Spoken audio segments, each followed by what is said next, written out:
Compound characterization, proton nuclear magnetic resonance spectroscopy, background. In this webcast, we will discuss what proton nuclear magnetic resonance spectroscopy is and how it works. In previous webcasts, we discussed how these three questions can help us identify an unknown compound. Mass spectroscopy allows us to determine what atoms are present within a compound. Infrared spectroscopy allows us to determine what functional groups are present in a compound. Nuclear magnetic resonance spectroscopy gives us information on all three of these questions, but how we will be using it primarily is to determine how these atoms and different functional groups are connected. To begin, let us discuss what nuclear magnetic resonance spectroscopy is. Nuclear magnetic resonance spectroscopy, which I shall shorten to NMR spectroscopy from now on, utilizes radio waves in a similar fashion to how IR spectroscopy utilizes infrared waves. The nuclear portion of the NMR name comes from the fact that we are utilizing the nuclei of certain isotopes of certain elements, because these nuclei will interact with a magnetic field. Once in a magnetic field, how these nuclei interact with radio waves gives us information about the nuclei themselves and the areas around those nuclei. To begin understanding this process, we will have a brief review about quantum mechanics, which you learned about in general chemistry. In general chemistry, you learned how electrons can be defined using quantum numbers. Nuclei can be defined using similar quantum numbers. One of those quantum numbers you learned about in general chemistry was the spin quantum number. Nuclei can also be defined by this quantum number.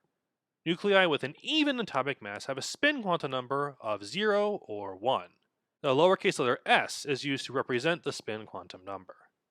In contrast, nuclei with an odd atomic mass have a half-integral spin quantum number.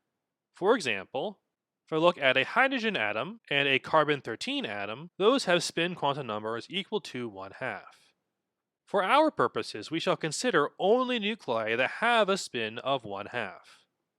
This is because these types of nuclei give the simplest and easiest to interpret NMR spectra. Before continuing, some terminology. For the rest of this presentation, you'll hear me refer to hydrogen atoms as protons, like I did on the title slide for this webcast. Remember that an NMR experiment deals with the nuclei of atoms. The nuclei of a hydrogen atom is simply a proton.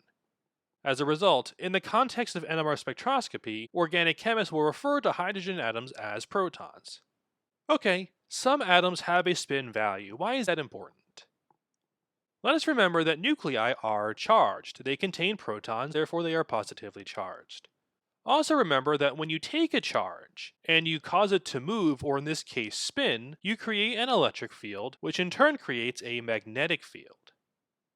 Therefore, any nuclei that spins, this means any nuclei with a non-zero spin quantum number value, have a magnetic field, which means they have a magnetic moment. Let's look at that visually. Here I have a nuclei, represented by this blue circle, that is spinning. It has a spin quantum number that is non-zero. You can represent it as a bar magnet, because the magnetic field this spinning nucleus is generating is very much like the magnetic field a bar magnet would generate. Furthermore, you can represent the directionality of the magnetic field as a magnetic moment, where the magnetic moment is represented as an arrow that points from the South Pole to the North Pole. If I take a sample of atoms that are not in the presence of a magnetic field, the magnetic moment of those atoms will have random orientations, as you can see in this image here. Each of these arrows represents the magnetic moment of a nucleus of an atom, and they are pointing in many different directions. Once I apply a magnetic field, which in this case is represented by this blue arrow labeled B0, my nuclei align themselves in the direction of this magnetic field, as you can see here in this image. Notice how most of these arrows, the black arrows, are pointing in the same direction as the magnetic field.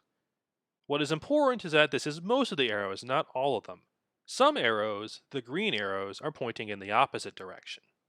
The fact that we can align these nuclei in a magnetic field is very useful, and we'll talk about why it is very useful in 2 slides. But first, a brief discussion as to why some arrows do not align in the same direction as the magnetic field.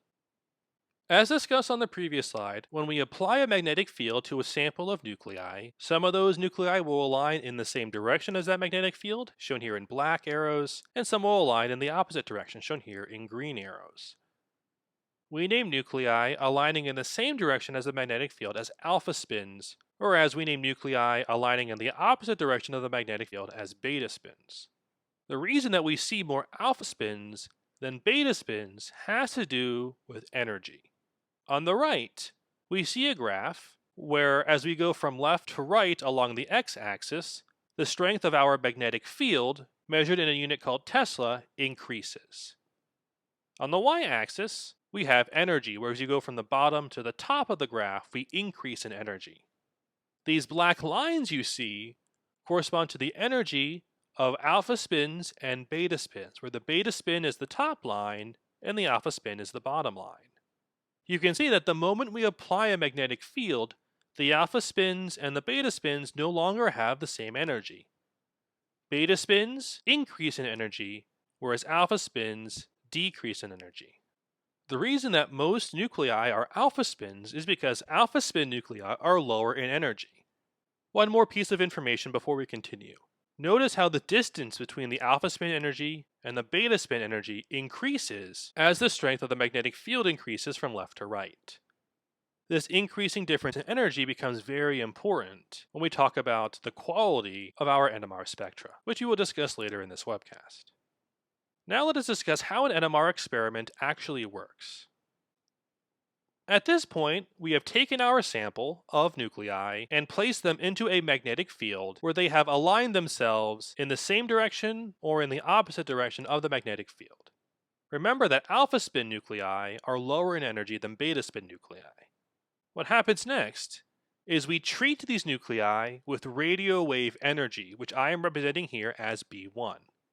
The nuclei then absorb the energy, and now all nuclei become beta spin.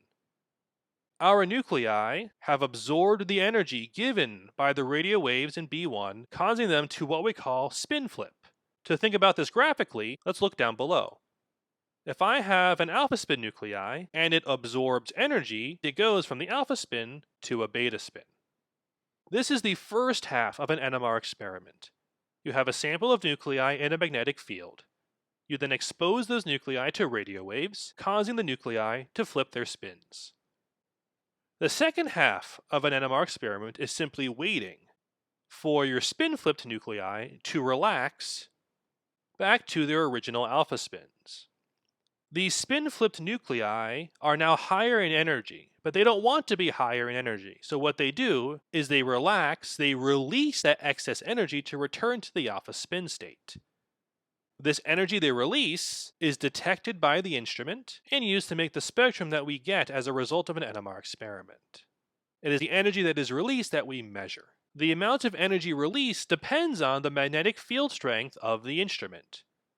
Recall the graph from the previous slide that showed how the difference between the beta spin energy and the alpha spin energy grew larger as the instrument used a higher magnetic field.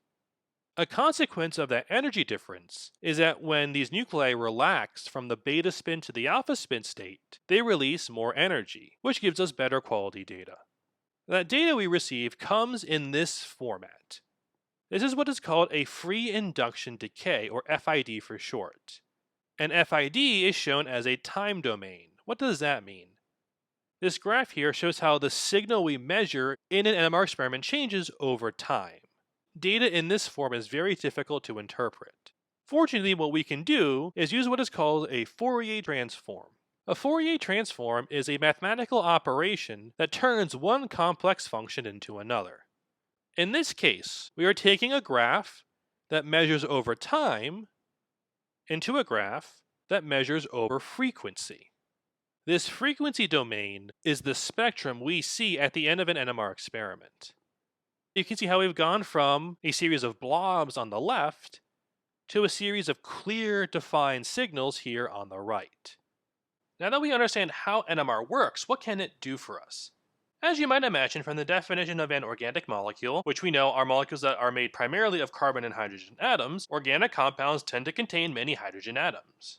Since hydrogen atoms are NMR active, we can observe how they interact with energy in an NMR spectrometer, allowing us to learn something about those hydrogen atoms.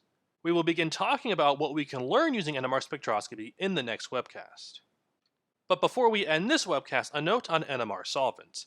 In an NMR experiment, you usually take your compound and dissolve it into a solvent of some kind. A common solvent is chloroform, CHCl3, because many compounds are soluble in chloroform. However, you might notice a problem here. Chloroform contains one proton. That means chloroform will appear in the NMR spectrum.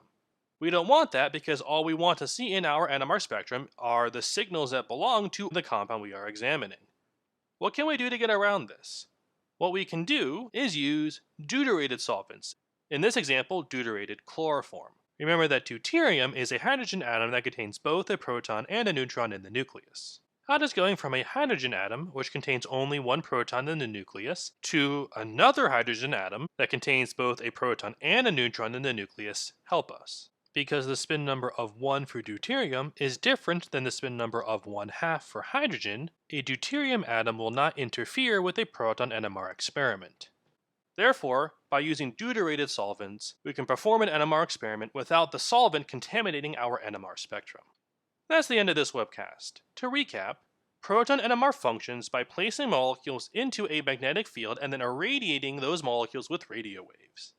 Nuclei with particular spins, for this course those nuclei are the hydrogen nuclei and the carbon-13 nuclei, align themselves mostly in line with the applied magnetic field.